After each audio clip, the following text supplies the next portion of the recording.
अस्सलाम वालेकुम। इस वक्त हम करोड़ पक्का के अंदर एक फार्म है हमारा, जो ग्रोटेक का मॉडल फार्म है।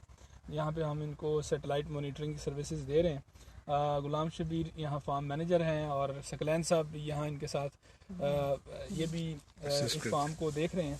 तो इन्होंने गंदम की काश्त ना मुख्तलिफ सोइंग डेट्स पे की है। सबसे पहली जो इनकी काश्त है वो अक्टूबर के 6 अक्टूबर को 22 अक्टूबर को इन्होंने काश्त की है, जो कि अर्ली सोइंग है गंदम की इस इलाके के लिहाज से, क्योंकि यहाँ जो मौसम है जो गर्म रहता है, यहाँ जो सर्दी है या इस साल जो है ओवरऑल टेम्परेचर का भी फ़र्क रहा है पाकिस्तान के अंदर। तो इस दफ़ा जो यहाँ जो ऑप्टिमम सोइंग टाइम है, नॉर्मल जो सोइंग का टाइम है वो हम नवंबर बताते हैं कि 15 नवंबर 20 नवंबर तक किसान जो है वो गंदम की काश्त को यकीनी बनाए। चूँकि कुछ किसान जिनकी ज़मीन जल्दी फारिग हो जाती है मकई उठाने के बाद या पिछली फसल जो है उसकी हार्वेस्ट के बाद, तो कुछ किसान जो है उसको अक्टूबर के अंदर ही बिजाई शुरू कर देते हैं। तो यहाँ अब मसला बहुत से खेतों के अंदर जो अक्टूबर में काश्त की है गंदम, उसमें ये आ रहा है कि ये जल्दी मेचोरिटी की तरफ जा रहा है। इसमें देखें अभी ये गोब की हालत पे पहुँच गया पौधा। तो गोब की हालत का मतलब ये है कि अगले 1.5 महीने के बाद इसका जो है ना मेचोरिटी या दाना बनना, 1.5 महीने के अंदर दाना बनना मुकम्मल हो जाएगा, 1.5-2 माह के अंदर। और ये 1-2-2.5 माह के बाद ये हार्वेस्टिंग के करीब पहुंच जाएगी। तो वजह क्या है कि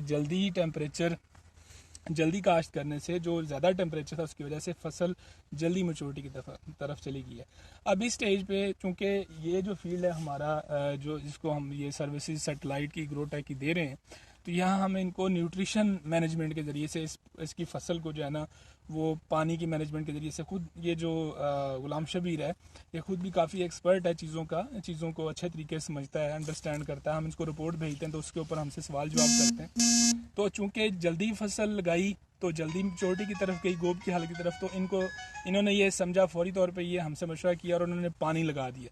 क्योंकि जितने हम देर से पानी लगाते हैं जब फसल मैच्योरिटी की तरफ जा रही हो तो वो जल्दी मैच्योरिटी की तरफ जाती है। पानी की स्ट्रेस आने से फसल जल्दी पकने की तरफ जाती है। तो ये इन्होंने एक अच्छा काम ये किया है कि इन्होंने यहाँ फौरी तौर पर पानी लगाया, जिससे अब क्या हुआ कि अब ये फसल जो है मैच्योरिटी की तरफ जल्दी अब नहीं जाएगी। इसके साथ साथ हम इनको कुछ फोलियर जो बायोस्टिमुलेंट है, ग्रोथ रेगुलेटर हैं, जो फसल की ग्रोथ को बढ़ाने के लिए, बेहतर करने के लिए किरदार अदा करते हैं, हम वो इनको रिकमेंड कर रहे हैं।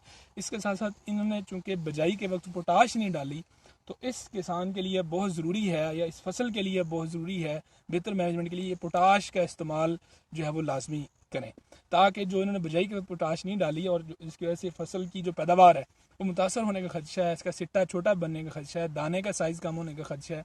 तो अगर ये पोटाश का इस्तेमाल इस ज़मीन के अंदर करेंगे, बायोस्टिमुलेंट का इस्तेमाल करेंगे, फसल की ग्रोथ बढ़ेगी और ये थोड़ी डिले मैच्योरिटी की तरफ जाएगी। तो इस तरह से हम इनको फर्दर अगली रिपोर्ट के अंदर ये सारी चीज़ें बताएंगे और इनके फर्दर जो है ना न्यूट्रिएंट मैनेजमेंट को हम यकीनी बनाएंगे। मज़ीद गुलाम शबीर जो है ये खुद जो कि फार्म के अंदर करते हैं, सारे मसाइल हमें बता रहे हैं, शेयर कर रहे हैं, तो ये खुद भी चीज़ों को देख रहे हैं। तो ये समझ लें कि एक सारे किसानों के लिए जिन्होंने जल्दी अक्टूबर के अंदर गन्ना काश्त की है, वो इस चीज़ को यकीनी बनाएं कि अपनी अब जो ग़िज़ाई प्लान है उसको बेहतर करें, ताकि फसल जो है वो जल्दी मैच्योरिटी की तरफ ना जाए और दाना पूरा और सिट्टा पूरा बने और बेहतर साइज़ का बने। बहुत शुक्रिया।